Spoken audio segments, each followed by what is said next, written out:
Fala, viajantes! Então tô aqui hoje para compartilhar com vocês algo muito importante que todo viajante tem que levar em conta, que é como lidar com os desafios que a gente encontra durante nossas aventuras. Seja ele um atraso de voo, um imprevisto na hospedagem ou qualquer obstáculo inesperado, né, pessoal? Aprender a superar esses contratempos é realmente essencial para tornar cada viagem memorável, afinal a gente investiu nela, né? Nesse vídeo a ideia é mergulhar com vocês fundo no tema dos desafios em viagem. Quero compartilhar algumas dicas que eu acho valiosas e práticas e histórias pessoais de momentos em que a adversidade se transformou em oportunidade, né? Afinal, cada contratempo pode levar a gente para uma experiência única e nos ensinar alguma coisa, né? Então, ó, se preparem que eu vou tentar passar para vocês o que eu aprendi para transformar contratempos em histórias de sucesso, como encontrar soluções criativas e como, no final das contas, aproveitar ao máximo cada momento da jornada, tá? Então, bora embarcar juntos nessa aventura de descobertas e aprendizados? Vamos lá, então!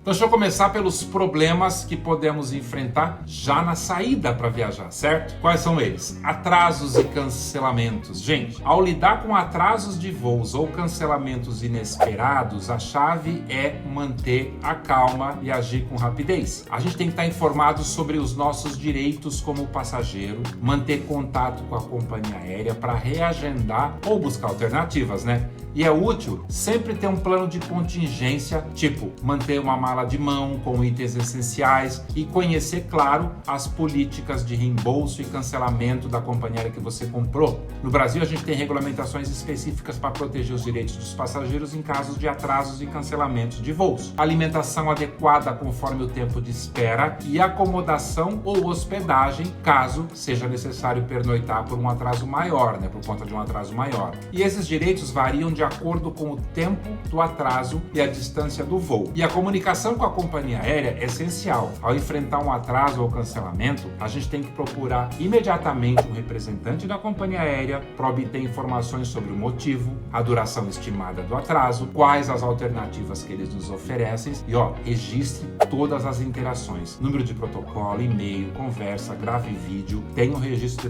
detalhado de tudo que foi explicado. Nessas conversas, eles podem te oferecer opções de reagendamento para o próximo voo disponível ou de até reembolso integral, caso eles não tenham outro voo, tá? Então, tem que ficar ciente dos prazos e procedimentos para solicitar o reembolso, caso seja essa a sua opção. E, de novo, anote e grave tudo. Agora, um plano de contingência, né, gente? Nunca esquece de manter uma mala de mão com itens essenciais, com roupas extras, pelo menos por um dia, né? Para você ter ali a sua troca de roupa, seus medicamentos. Vai ser muito útil caso o atraso seja mais prolongado, né? Já aconteceu comigo, por exemplo, de estar no México, de repente o vulcão começou a expelir cinzas, o aeroporto inteiro fechou, eu tive que ficar lá 12 horas esperando para embarcar, me colocaram num hotel, e aí se eu não tivesse meus itens numa malinha de mão, eu não teria como tomar banho, me trocar, dar uma volta pela cidade. Por quê? Porque minha mala grande, que ia ser despachada, eu estava numa conexão para os Estados Unidos, não voltou para mim. Minha mala ficou dentro da companhia aérea e eu tive que ficar no hotel que eles me colocaram, esperando até sair o voo, esperando o vulcão parar de expelir cinza, que demorou no final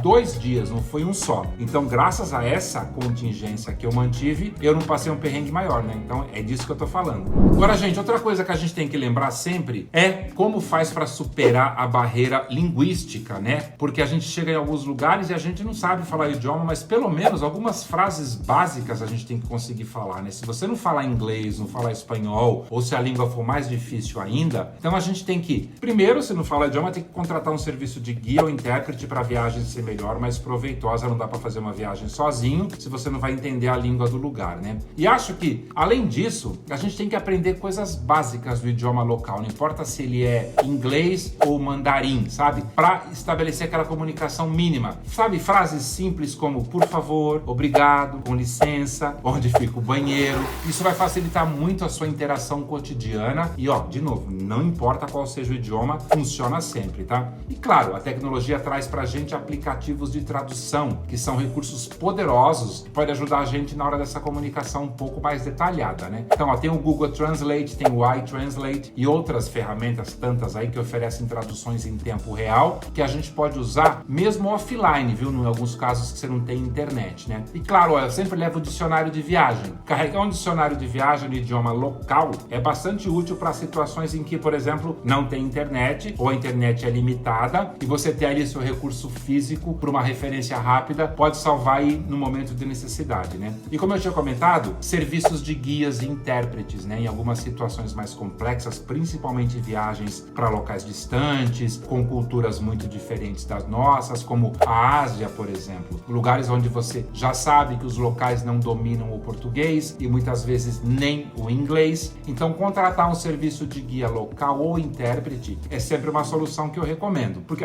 eles podem ajudar a gente na comunicação fluida, garantir que as informações são compreendidas e transmitidas com precisão e dar um montão de dica pra gente, principalmente de como se locomover, de alimentação e tal. E pode parecer piada, né? Mas a gente tem que sempre lembrar que a gente pode fazer gestos e expressões faciais, né? Porque muitas vezes esses gestos faciais, que são universais, podem ser extremamente úteis para transmitir as ideias e as nossas necessidades básicas quando a linguagem verbal não é suficiente ou a gente não sabe, né? Por exemplo, sorrir, acenar, apontar ou usar gestos simples pode facilitar a comunicação e não se intimide. Pessoal, esse recurso é normal, é usado no mundo todo. Você imagina chegar um chinês aqui no Brasil e não consegue se comunicar no Nordeste, ele vai tentar de alguma forma e geralmente vai ser através de gestos, então a gente tem que fazer o mesmo e pode fazer o mesmo. Gente, e se o problema for com a hospedagem ou o transporte? Em situações desse tipo de problema, a gente tem que manter a calma, claro, é sempre fundamental, né? Afinal, a gente está viajando para se divertir, não para ficar chateado. Então a gente tem que entrar em contato com o serviço de atendimento ao cliente do lugar que a gente comprou, buscar soluções alternativas e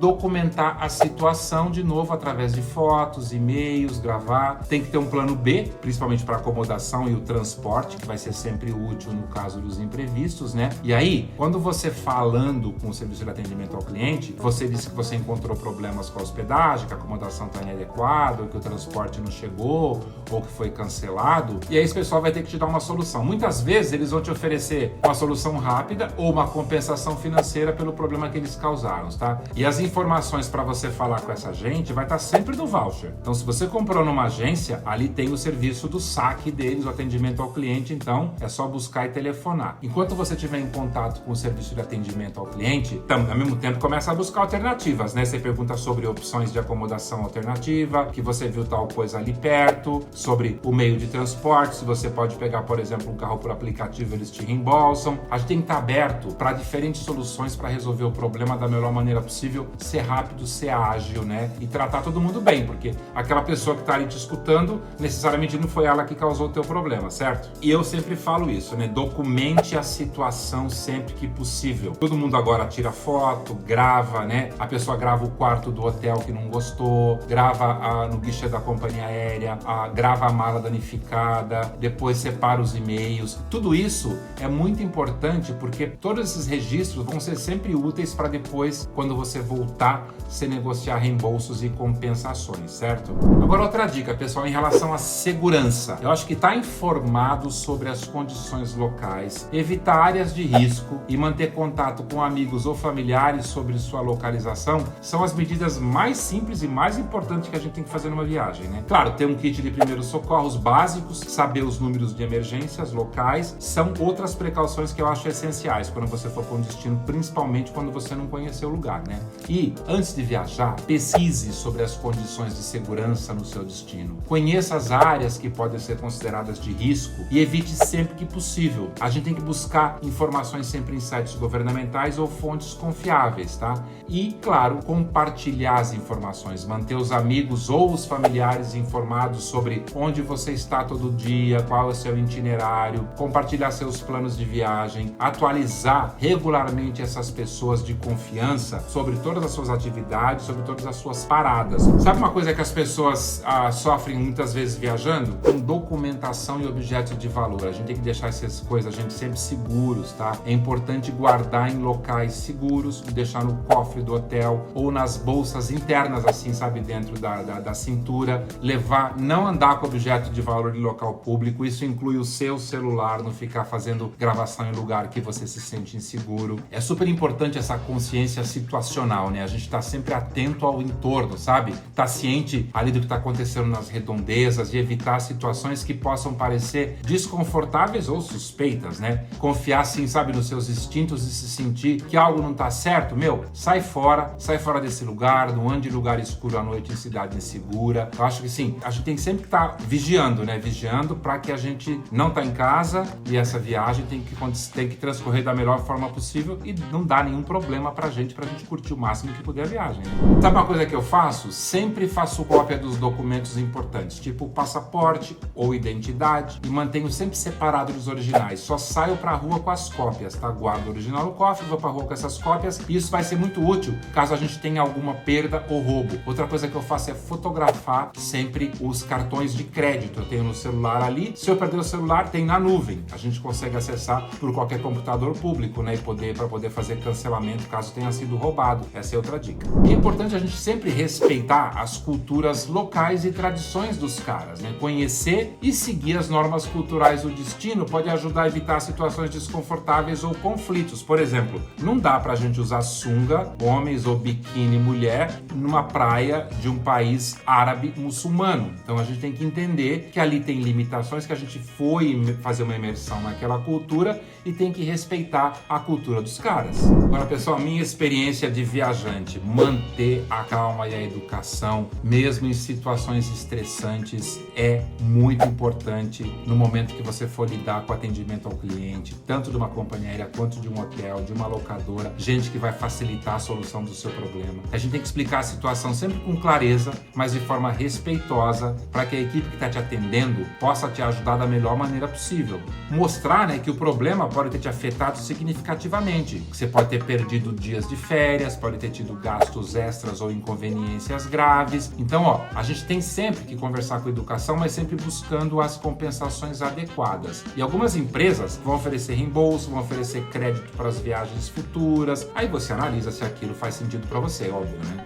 É isso, pessoal, que eu tinha para vocês hoje. O vídeo tá curtinho, mas eu espero que as estratégias que compartilhamos aqui, sejam uma luz guia em suas próximas aventuras. Encarar desafios em viagens como oportunidades de crescimento, eu acho que é essencial, né? Lembrem-se sempre, cada imprevisto é uma chance de aprender algo novo e se reinventar. Muitas dessas dicas podem parecer simples, mas olha, gente, a grande maioria dos problemas acontecem por conta desses descuidos bobos, tá? Então agradeço a todos vocês por acompanharem mais esse episódio por aqui, né? E por estar participando dessa jornada comigo há tantos anos, né? Que eu trago dicas aqui para vocês no canal. E não se esqueçam de compartilhar suas próprias histórias nos comentários aqui embaixo. Junto a gente vai construindo uma comunidade de viajantes resilientes e solidários. Que tal? Vamos encarar o mundo, né, gente? Sempre com coragem, abraçando cada situação como uma chance da gente evoluir. E lembre-se de uma coisa, as melhores histórias são aquelas que enfrentamos e superamos sempre juntos, hein? E a gente tem muita história legal de superação em viagem para contar. Pensa numa aí, conta aqui embaixo para mim, Até o próximo vídeo. Tchau.